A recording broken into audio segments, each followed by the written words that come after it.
Karibu tena mtazamaji. Nimefunzwa na Frank kwamba sasa Barack, kwa sababu ni mwana wa Kogelo, anajulikana kama Jakogelo. Mtoto wa Kogelo. Sio. Karibuni sana. Tuko naye Abel Oyeyo ambaye ni mtaalamu wa uhusiano mwema wa kimataifa. Karibu sana. Asante sana. Na tuko naye Mark Bichache ambaye ni mtaalamu wa masuala ya mawasiliano, amezuru mataifa kadhaa kutoa ushauri. Karibuni sana. Kwanza kabisa tuzungumzie japo kwa juu tu, kwa sababu ni kesi ambayo imeanza mahakamani, marekebisho ambayo yametekelezwa na waziri wa kawi Charles Keter. Nadhani cha kwanza ningependa kuambia Wakenya, sidhani kwamba wale wakurugenzi ambao wametimuliwa wakapelekwa kotini wataweza kurudi kazini ndani ya miezi mitatu. Sidhani kwamba kesi hiyo ni kesi ambayo wataweza kuiharakisha kwa muda wa kasi hivyo.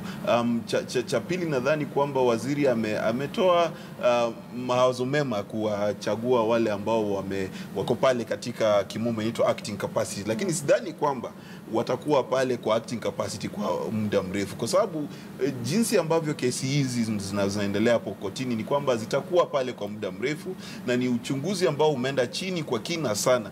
Nadhani kama Wakenya sote, waziri ametoka kutupa ile motisha na tusiwe na hofu katika kawi yetu na umeme wetu ambapo unakuja nyumbani kwetu, kwa sababu lazima pale kukuwe na mtu ambaye anasimamia bure. Kampuni kama yeye zikubali kusimama peke yake, si kama pale ilipokuwa NYS ambapo watu waliweza kutimiliwa na wakachukua muda kabla kuleta watu wengine.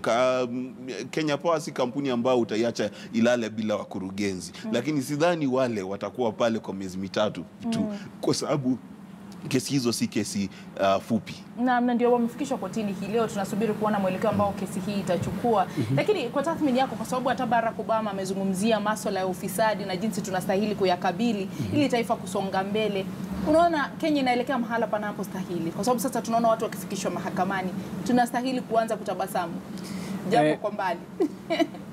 Singependa tuwe na shangwe na furaha kabla ya pengine kutekelezwa kwa yale mambo ambayo tungependa kuona kama Wakenya. Mara nyingi tunaona watu wanakamatwa, wanafikishwa mahakamani, hizo kesi zinaendelea kwa muda mrefu na hakuna jambo lolote ambalo linatendeka. Kwa hivyo ningependa tushikilie tabasamu zetu mpaka tuone watu wamefungwa. Na kuna ile mambo tunasema kwamba justice delayed, justice denied. Hizo kesi ambazo zimefikishwa mahakamani, hao watu wanafaa kuharakishiwa kesi zao. Wale ambao wana shida yoyote warejee katika kazi zao, na wale ambao pengine wanapatikana na makosa wafanye nini?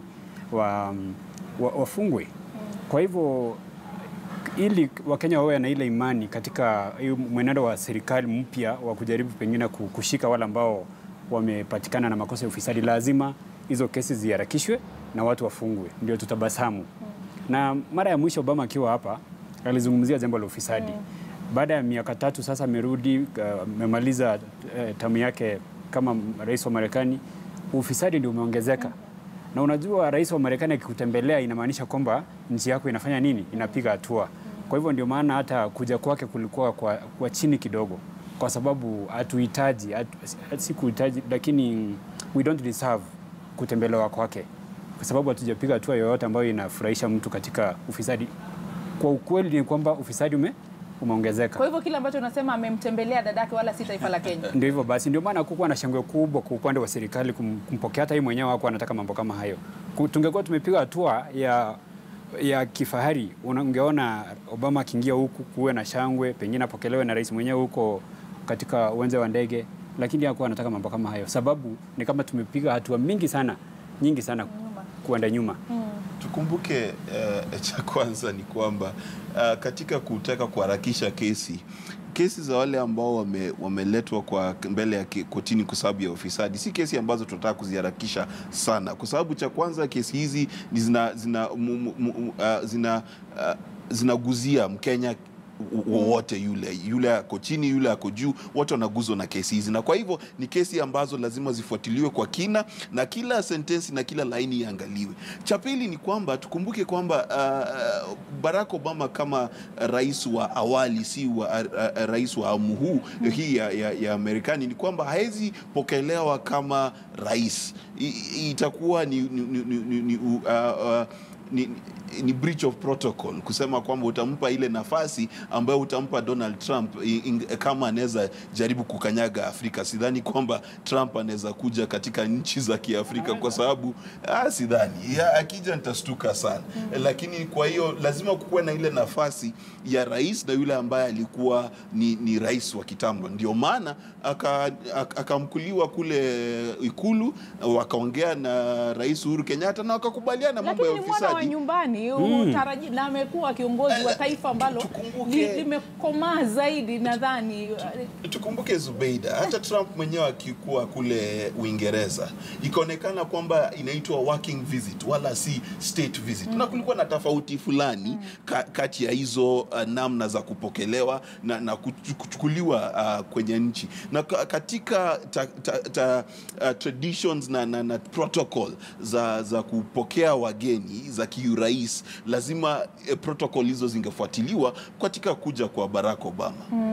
Na tunapoangalia semi ambazo wamezitoa, nikirejelea pale ambapo ulianza, tunaona zinaoana na zile ambazo zimetolewa na kiongozi wa upinzani nchini Uganda Kizza Besigye, akisema kwamba isiwe kwamba kuna watu wanatumia mamlaka yao kwa manufaa yao wenyewe hivi kwamba wanakiuka sheria ile inaitwa impunity. Wakazungumza kuhusu masuala ya ufisadi na kulemaza maendeleo katika taifa. Ni ujumbe upi huu unatumwa na watu kutoka nje ambao tunaelekezewa, na kunaye anasikiza kweli? Kwa sababu umesema kwamba tumepiga hatua kadhaa nyuma. Kunaye atasikiza? Tuseme miaka ya nyuma haikusikizwa. Kunaye atasikiza? Yule ambaye atasikiza pengine wakati wake umeisha. Rais Uhuru sasa katika awamu yake ya mwisho, na pengine ujumbe unaelekea wale ambao watawania urais mwaka wa 2022. Pengine tuseme kutakuwa na makamu wa rais wa sasa Ruto, pengine kutakuwa na wengine. Wao ndio wameambiwa kwamba kukiwa na pengine mmoja wenu apate kuchaguliwa kwa rais, hakikisha kwamba zile vitu zote, zile sheria zote ambazo zimewekwa zifuatwe. Msitumie mamlaka yenu kufanya nini? Pengine kufinyilia nini watu. Na huo ujumbe wa Besigye ni kwamba ile zile shida ambazo tuko nazo Kenya za kidemokrasia ndizo zile ambazo zinaonekana wapi? Uganda. Ndio maana anajaribu kusema kwamba hizi shida zikitatuliwa Kenya, Uganda pia itafanya nini? Itafaidi kwa njia fulani.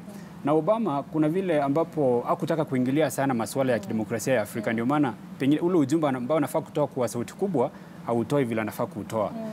Amejaribu kuingilia sana upande wa ufisadi na pengine kiuchumi na hii mambo ya vijana. Mambo ya kidemokrasia ni kama alinawa mikono akasema hiyo ni kazi yenu. Na inakuwaje amelegeza kamba? Kwa sababu tunakumbuka alipokuwa ziarani hapa katika kipindi kile kilichopita, nafikiri alikuwa akizungumza mbele ya muungano wa Afrika, akizungumza akisema kwamba viongozi nyinyi wa Afrika msio kwamba mtu akiingia madarakani anaona ni kama amefika nyumbani. Hutaki kuachia wengine nafasi, unataka kushikilia wadhifa, ni kama ni kama mbona aonekane amelegeza kamba sasa hivi? Shida Obama ni kwamba kuna tofauti kati ya maneno. Yeye yuko mzuri katika maneno, lugha yake ni tamu sana, lakini ile kufuatilia, marais wa Marekani huwa watu wa kufanya na kutenda, ama kusema na kutenda. Wakisikia kuna shida mahali fulani, kwa mfano ukaangalia wakati wa Bush, wakati waligundua kwamba kuna shida mahali kama Iraq, pengine Iran, kule pengine Korea ya Kaskazini, walikuwa wanatumia njia fulani kujaribu kuendeleza ama kueneza demokrasia. Obama alizingatia mambo ya maneno tu, alikuja akahutubia marais akawaambia msishikilie uongozi ni kama sasa ni nyumbani, lakini hakuna jambo ambalo alifanya kujaribu kushinikiza wale wameshikilia nyadhifa kwa muda mrefu kungatuka. Ni maneno tu. Sasa unajua sasa yeye si rais wa Marekani tena, sauti yake imedidimia kidogo. Na ndio maana wakati wake kulikuwa na shida nyingi sana katika sehemu tofauti za ulimwengu. Hata ukiangalia saa hii wakati wa Trump, hata kama watu wengi wampendi, ni kama shida zimepungua, sababu yeye akisema kitu anafuatilia na nini? Na matendo. Unakumbuka ile red line aliwekea Syria, walipoivuka wakatumia hizo kemikali, silaha za kemikali, chemical weapons. Hakuna kitu alifanya. Nakubali. Napinga zaidi na napinga tena kwa nguvu. Ni kwamba tukumbuke cha kwanza, Kenya imepiga mkondo mwingine, umechukua njia ingine kama nchi, kwa sababu cha kwanza tukumbuke sisi hatuko katika namna ambapo hatupigani na ufisadi.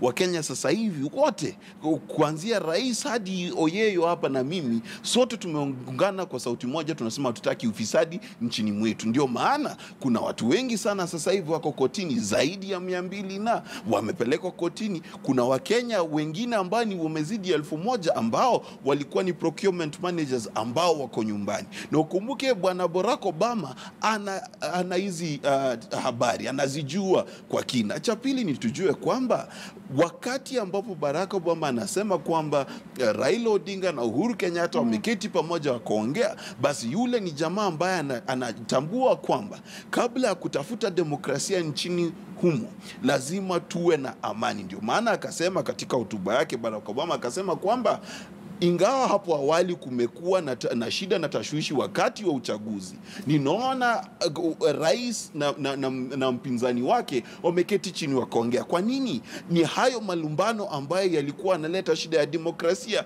nchini humo. So tukumbuke kwamba Barack Obama hawezi kuja akaingia pale akakuja na kelele na kutupiga viboko wakati ambapo tuko katika harakati ya kurekebisha. Ni kama pale uingie upate mtoto wako akamwaga maji, akaanza kupiga deki, kisha ukaanza kumchapa kwa nini alimwaga maji. Hapo hako katika wakati wa kurekebisha. Kwa hivyo Barack Obama kila ambacho anaweza kifanya ni kupa rais na kumpa Raila Odinga nguvu na motisha za kuendelea kufanya jambo ambalo ni sahihi kwa nchi yetu. Lakini tujikumbushe kwa kile ambacho amekisisitizia kwenye hotuba hiyo yake. Amesema ndio tumepiga hatua kwa viongozi hao wawili kupokezana mkono, lakini ametia hilo neno lakini, tusisahau zile changamoto ziko kule chini. Hizo ndizo zinastahili kuangaziwa zaidi, na ndiposa akazungumza masuala ya ukabila, akazungumza masuala ya ufisadi, maendeleo ya kiuchumi kwa vijana.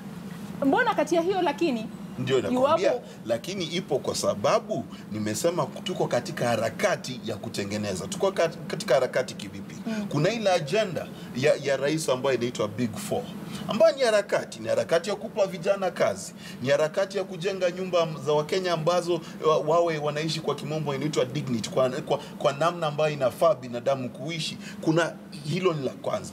La pili, tukumbuke kuna ile panel ya eminent persons ambao rais na Raila Odinga waliwachagua waweze kutengeneza mambo ya uwiano na sisi kukua kukua pamoja kama Wakenya. Na cha tatu, tukumbuke tuko katika vita za ufisadi, so lazima aseme yale. Lakini tukumbuke kwamba Kenya iko katika nafasi tofauti. Hatuko pale ambapo Uganda ipo wakati ambapo Kizza Besigye hana nafasi. Hatuko wakati ambapo Zimbabwe ilikuwa ambapo watu hawakuwa wanaweza kusema wanachotaka. Sasa kama hivi, kama Wakenya, ningependa Wakenya wote wasikie tuko katika harakati ya kujenga nchi yetu. Tusiwe wa kukufa moyo. Ndio nakubali bado wakati wa tabasamu haijafika, bado jua halijatuwakia, lakini kwa kiza hizi ambalo tuko kwa sasa hivi tusiwe wakufa moyo. Na vile ambapo umetaja Kizza, tuangazie kile ambacho amekisema huyo Kizza Besigye, na tuangalie kile Barack Obama amekisema, kwamba wanatoa sauti hizi wakiwa katika ardhi hii ya Kenya, wakiwa katika mazungumzo na Wakenya. Ni kwamba mataifa yanatujali sana, au wanatuchunguza, au hawataki kukata tamaa dhidi yetu? Na kwa nini? Pengine matamshi ya Besigye ni kujaribu kujipatia sauti yake yeye mwenyewe. Kwa mfano ukiangalia Uganda, mahali wako saa hizi ni mahali pengine tulikuwa miaka kama tuseme 20 iliyopita. Ukiangalia mwaka 1990-91 kukiwa na ile harakati kujaribu kuleta demokrasia, mfumo wa vyama vingi. Anajaribu kujipatia nafasi ambayo amepewa hapa Kenya, akazungumza yale ambayo alionayo katika roho yake. Aweze akaipata wapi? Kule Uganda. Unakumbuka wakati mwingine alipojaribu kujiapisha kama rais alikamatwa akafungwa. Kwa hivyo Kenya amejipatia jukwaa la kusema yale ambayo pengine anayafikiria. Kwa Obama naye, Obama anaijali Kenya kama nchi yake. Anaelewa kwamba zile tamaduni zetu kama Waafrika, mtoto ni wa baba, hasa kijana ama mvulana. Kwa hivyo anaelewa kwamba huku ni kwao. Kwa hivyo anajali Kenya, angependa kuona tukipiga hatua. Na Obama anaelewa kwamba kama siasa ilivyo Marekani, si lazima vyama viwili viungane ndio kuwe na nini na maendeleo. Upinzani unafaa kuwa mahali tupo saa hii. Obama anaelewa kwamba ni mahali pabaya sana kwa sababu tukiwa na upinzani, ukiangazia wakati Raila alikuwa upande wa upinzani, kukiwa na jambo lolote la ufisadi, Raila akapata ujumbe, tulikuwa na maandamano. hayo maandamano yalishinikiza serikali ikapunguza nini? Ufisadi. Lakini sasa ukiangalia Raila na Uhuru, Rais Uhuru wameshikana mkono. Kwa hivyo ukikuwa na jambo lingine pengine la ufisadi wakubaliana kuna mtu atafanya nini? Atatetea Wakenya. Kukiwa na upinzani katika nchi yoyote ndio tunakuwa na demokrasia ambayo imefanya nini? Imekomaa. Kwa hivyo Obama anaelewa kwamba Wakenya wako na shida. Tunafaa kuwa na upinzani. Na si lazima upinzani awe pengine ni Raila ama mtu, lakini tunafaa kuwa na upinzani ndio serikali ifanye nini? Iangaliwe. Kwa sasa huo upinzani hatuna. Ndio maana serikali peke yake ndio inajisukuma kutuonyesha kwamba kuna ufisadi mahali fulani, ndio wanawakamata wale watu. Kama hakuna hatua ambayo itachukuliwa watu wafikishwe mahakamani pengine wafungwe, hakutakuwa na upinzani wa kusema wale watu wafanye nini? Wafuatiliwe. Na Kenya kuna shida. Ukiangalia mwaka 1990 kulikuwa na Golden Bug. Kidogo kidogo mwaka 2002 ukiwa na Anglo Leasing. Kidogo kidogo tukiwa na NYS season 1. Kidogo kidogo season 2. Sawa sawa. Ukiangalia kuna ufisadi kila mahali. Na hakuna mtu amefungwa tukaambiwa kwamba sasa huyu aliiba kiasi fulani cha fedha na amefungwa miaka fulani. Hakuna kitu kama hiyo. Wakenya bado hawana sababu ya kutabasamu. Ile historia tulionayo ya ufisadi ni ya kukera. Kwa hivyo sasa Rais Uhuru ako na wakati, ako na nafasi ya kuonyesha Wakenya kwamba ako serious. Ameamua kukanyagia nini? Ufisadi chini. Na tutarudi na mengi zaidi. Naona Mark karibu anataka kukumeza kwa jicho. Ningependa kusema kwamba kuna jamaa wamefungwa, permanent secretary na cabinet minister, kuna wale ambao wamefungwa. Nitawasomea sasa hivi tukirudi. Na mwenzenu Daktari Chris Abongo ambaye ni mtaalamu wa masuala ya uhusiano wa kimataifa pia amechangia. Akasema kimya hiki ambacho tumekiona na ujio wa Barack Obama humo nchini ni kwa kuwa sasa yeye ni rais mstaafu aliyekuwa rais wa Marekani. Kwa hivyo hawezi kupokelewa kwa red carpet jinsi ambavyo wengi wametarajia, usalama wa hali ya juu na mambo kama hayo. Shukrani sana Chris kwa kuchangia katika mada ya leo. Tupumzike kisha tutarejea na mengi zaidi.